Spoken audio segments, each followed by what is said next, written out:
So yun nga mga friend, no, titikman natin ngayon yung niluto ni wife na homemade pares. Overload na overload talaga. Pero sa magkakatalo sa lasa, no, lang, na-inspire lang siyang magluto or gumawa kasi nga sa totoo lang, pares lover kami, no. Tapos napuntahan din na rin namin yung kaya Diwata. Kinaya lang namin yung version ni Diwata. Sinubukan lang namin, pero syempre iba-iba ng version yan, no. So yun, honest review, ano masasabi mo sa luto ni Mami na pares? Ha? Yung totoo, ang sarap?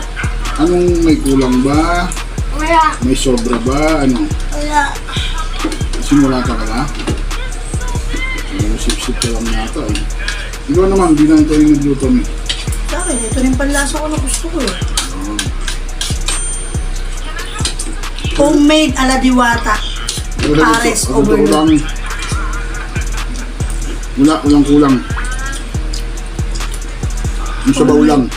Sabaw lang ang kulang. Kasi kulang na sa lalagyan ko eh. Pero andi pa rin. Siyempre pag nasa bahay, ano yung sabaw? Ano naman? Ano kanin?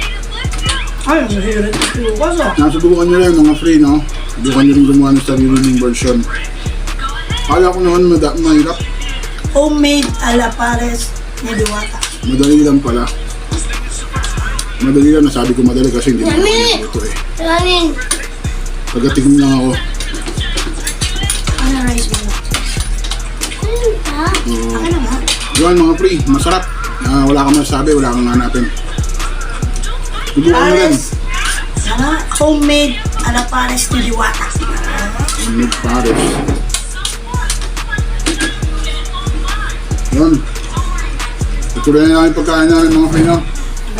Ngayon sa mga susunod na video, dito na namin tatapusin yung video na to.